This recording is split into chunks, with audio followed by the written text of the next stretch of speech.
Anda kembali di iNews Siang, pemirsa. Bareskrim Mabes Polri menyatakan bahwa ijazah Strata 1 UGM milik Joko Widodo asli. Hal itu disimpulkan usai polisi meneliti ijazah Jokowi di laboratorium forensik.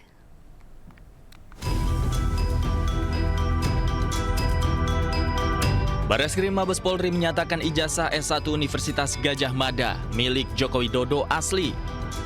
Hasil tersebut diperoleh usai penyelidik Bareskrim mendapatkan dokumen asli ijazah dengan nomor 1120 atas nama Joko Widodo. Tim penyelidik juga telah melakukan uji laboratorium dengan memeriksa kertas, pengaman kertas, teknik cetak, tinta, tulisan tangan, hingga cap stempel yang tertera di ijazah tersebut.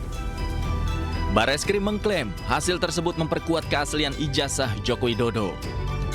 Penyelidik mendapatkan dokumen asli ijazah sarjana kehutanan nomor 1120 atas nama Joko Widodo dengan NIM 1681 KT Fakultas Kehutanan UGM pada tanggal 5 November 1985 yang telah diuji secara laboratoris berikut sampel pembanding dari 3 rekan pada masa menempuh perkuliahan di Fakultas Kehutanan UGM meliputi bahan kertas, pengaman kertas, teknik cetak, tinta tulisan, tinta tulisan tangan, cap stempel, dan tinta tanda tangan milik dekan dan rektor. Dari peneliti tersebut, maka antara bukti dan pembanding adalah identik. Dari fakta-fakta yang diperoleh dari hasil penyelidikan, Bareskrim menyimpulkan bahwa Joko Widodo memenuhi syarat kelulusan di Fakultas Kehutanan Universitas Gadjah Mada dengan kepemilikan ijazah asli. Dari Jakarta, Tim Liputan iNews melaporkan. Sementara itu, ahli digital masih meragukan keaslian ijazah Jokowi dan meminta untuk diuji kembali. Sementara pengacara Jokowi berpegang pada keterangan polisi.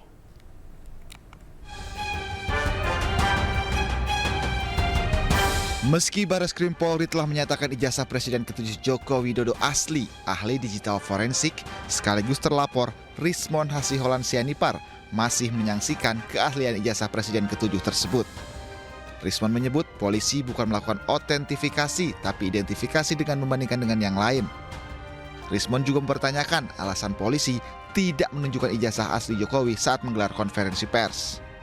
Jadi pada saat menguji keidentikan tersebut, kita harus memastikan juga akhirnya mengotentikasi juga referensi yang digunakan. Ya kan? Seharusnya yang kita inginkan adalah uji otentikasi terhadap barang uji yang dilakukan, yang disita gitu loh.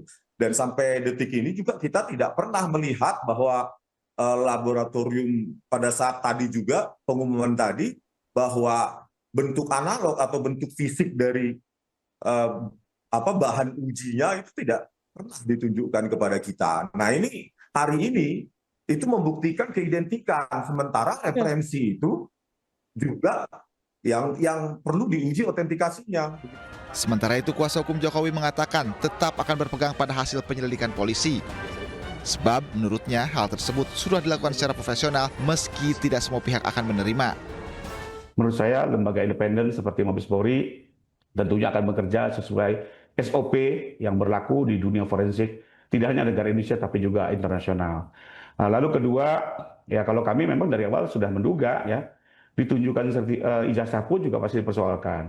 Sekarang kita serahkan kepada lembaga ketiga nih, kan Polri ini lembaga ketiga, ya kami menyatakan asli, Pak Rismon dan kawan-kawan menyatakan palsu, maka harus ada pihak ketiga kan. Nah, sekarang Polri sudah bekerja independen, dituduh tidak profesional. Nanti kita bawa ke pengadilan juga sama juga, semua akan dituduh tidak profesional sepanjang tidak sesuai dengan keinginan mereka. Jadi ya, buat saya tidak akan mengikuti gendang yang terus dimainkan. Kami tetap bekerja sesuai hukum ketentuan.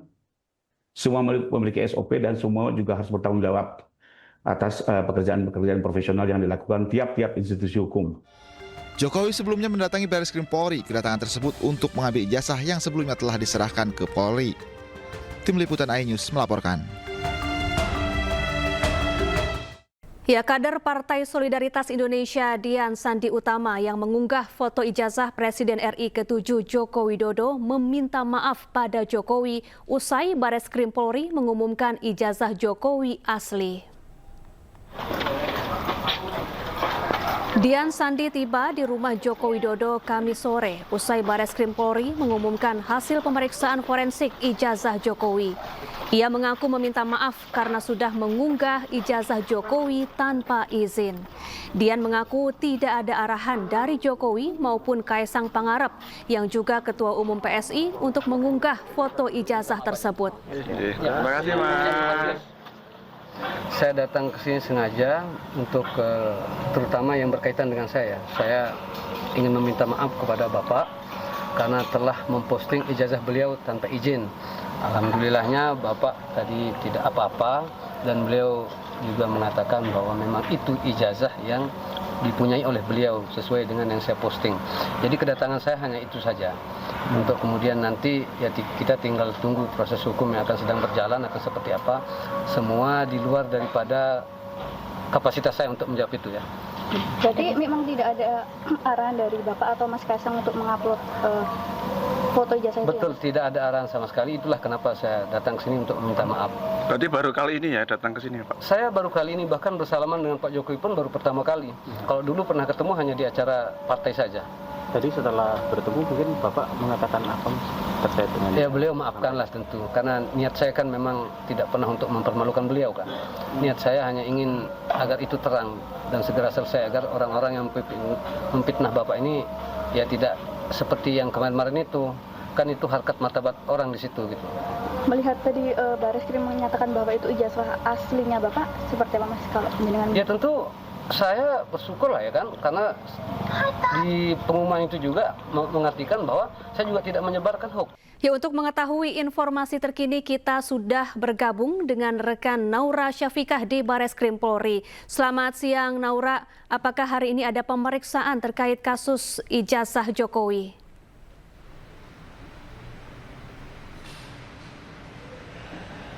Ya, selamat siang Syafa dan juga pemirsa. Untuk hari ini tidak terdapat agenda terkait pemeriksaan ijazah Jokowi karena memang kemarin itu dari Bareskrim dan Mabes Polri ini sudah menyatakan bahwa memang untuk ijazah milik Presiden ke-7 Republik Indonesia yaitu Joko Widodo ini dinyatakan keasliannya.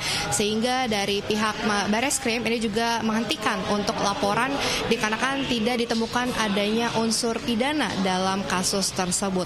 Dan juga untuk uji dokumen keaslian dari ijazah Jokowi ini juga dilakukan beberapa penyelidikan juga uji forensik, di mana salah satunya adalah membandingkan ijazah milik Jokowi dengan ketiga ijazah lainnya yang milik rekan seangkatan dari UGM atau Universitas Gadjah Mada, dan ini memang dilakukan untuk melihat apakah ada perbedaan atau mungkin persamaan dari ketiga ijazah dengan ijazah milik Joko Widodo. Kemudian juga dari pembanding tersebut ini juga dilakukan adanya berbagai aspek seperti dari bahan kertas, fitur pengaman, juga bahkan dari tinta dan juga tanda tangan dari dekan serta rektor pada ijazah tersebut. Dan tidak hanya dari penyelidikan saja, ini juga dilakukan pemeriksaan terhadap total 39 saksi dalam kasus ini untuk menyelidiki kasus tuduhan ijazah palsu milik Jokowi tersebut. Dan memang dari para saksi ini meliputi dari terlapor yaitu dari alumni UGM, kemudian juga dari Jokowi sendiri sebagai pihak terlapor dan juga dari pihak pelapor ini yaitu ada dari TPUA atau dari tim pembela ulama dan aktivis. Kemudian juga pastinya dari TPUA ini juga sudah menanggapi terkait rilis dari Bareskrim yang menyatakan bahwa ijazah Jokowi ini asli, di mana memang dari TPUA menanggapi bahwa untuk hasilnya ini mereka meminta untuk dokumen ini dan dokumen ini dilakukan uji forensik yang lebih dalam lagi. Kemudian juga meminta untuk proses penyelidikan ini turut melibatkan pihak pengadu dan juga ahli dari pihaknya, salah satunya yaitu Roy Suryo. Kemudian juga ia menilai bahwa hasil uji dokumen ini perlu transparan untuk bisa diperlihatkan kepada publik bahwa memang sudah melalui berbagai penyelidikan dan juga uji forensik tersebut. Dan juga Rizal selaku Wakil Presiden Bidang Internal TPUA ini juga mempertanyakan terkait terkait ketiga ijazah pembanding, bahwa ijazah pembanding itu milik siapa, apakah memang ada fisiknya, apakah ada memang bentuk aslinya dari ijazah tersebut, dan juga meminta bahwa untuk ijazah Jokowi yang asli ini diperlihatkan kepada publik.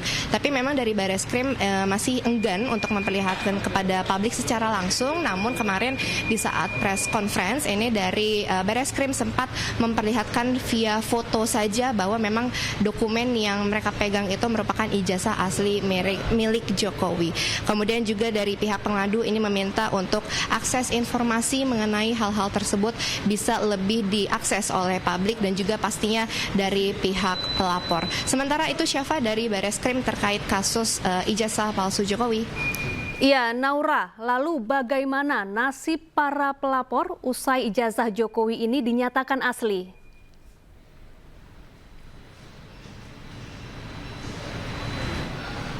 Ya, Syafa, untuk nasib para pelapor setelah dinyatakan untuk ijazah Jokowi ini asli, memang mereka masih terus mempertanyakan dan juga mengejar dari pihak penyidik bahwa memang untuk uji forensiknya ini perlu didalami lebih lanjut dan juga meminta untuk diikut sertakan dalam uji tersebut. Seperti dari pihak pelapor ini kan memang ada para ahlinya, salah satunya Roy Suryo, untuk ikut bisa disertakan dalam uji forensik tersebut untuk memastikan bahwa memang ini merupakan dokumen asli dari ijazah milik Jokowi. Syafa. Baik, terima kasih Naura Syafikah langsung dari Bareskrim Polri. Pemirsa, sidang perdana gugatan perdata terhadap Universitas Gadjah Mada terkait ijazah Joko Widodo terpaksa ditunda. Penundaan karena kehadiran dari pihak ketiga selaku penggugat intervensi.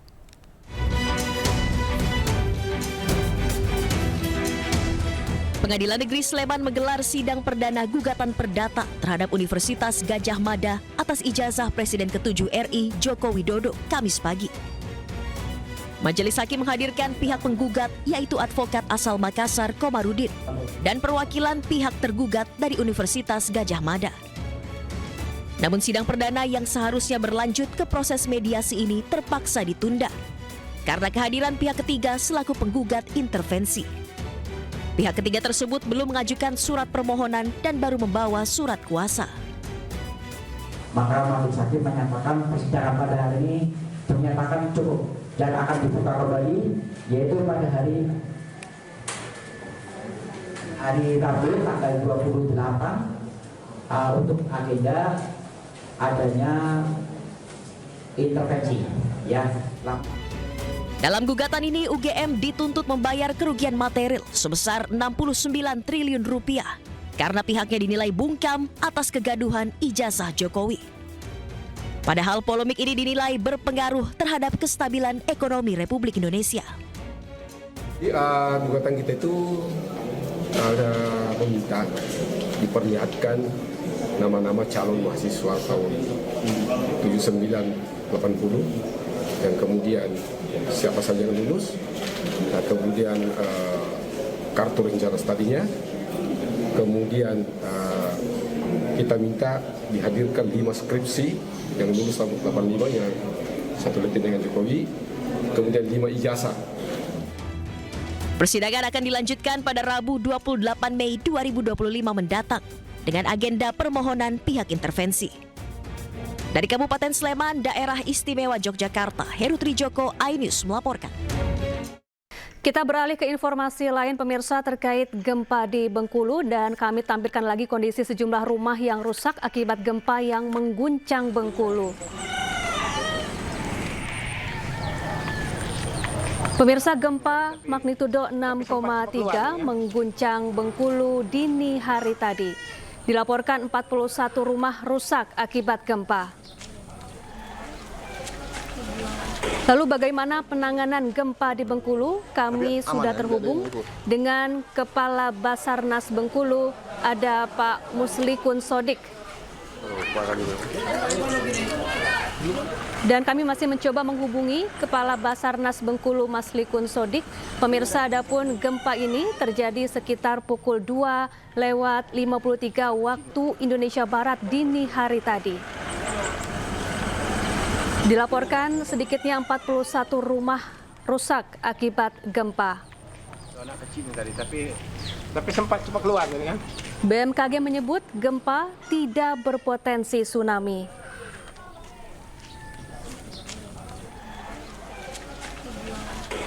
Sementara itu, warga yang rumahnya rusak kini mengungsi di sejumlah posko pengungsian yang disediakan.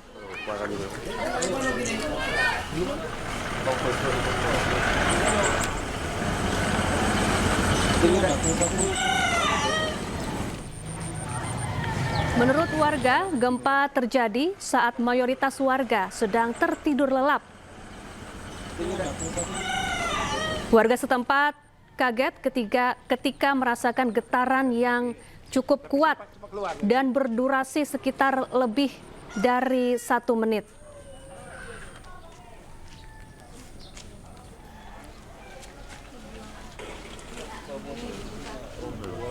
Tapi aman kan? Hingga kini pemirsa tidak ada laporan terkait adanya korban luka maupun meninggal dunia akibat gempa 6,3 magnitudo yang mengguncang Bengkulu.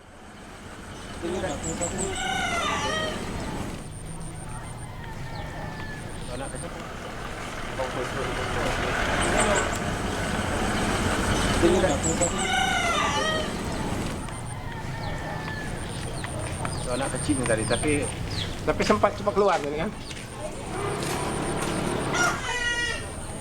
Pemirsa, gempa 6,3 magnitudo mengguncang Bengkulu pada Jumat dini hari tadi saat mayoritas warga sedang tertidur lelap. Warga langsung menyelamatkan diri keluar dari rumah. Sementara rumah mereka hancur akibat guncangan gempa. Warga diminta untuk menjauhi rumah mereka yang rusak untuk mencegah tertimpa reruntuhan bangunan. Sementara itu, saat ini warga mengungsi ke sejumlah posko pengungsian maupun ke rumah keluarga atau kerabat mereka. Dan pemirsa, untuk mengetahui kondisi terkini di sana beserta penanganan pasca gempa, kita sudah terhubung dengan Kepala Basarnas Bengkulu, Muslikun Sodik. Selamat siang, Pak Muslikun. Selamat siang, Mbak Safa. Ya, Pak Muslikun, saat ini bagaimana situasi terkini di sana?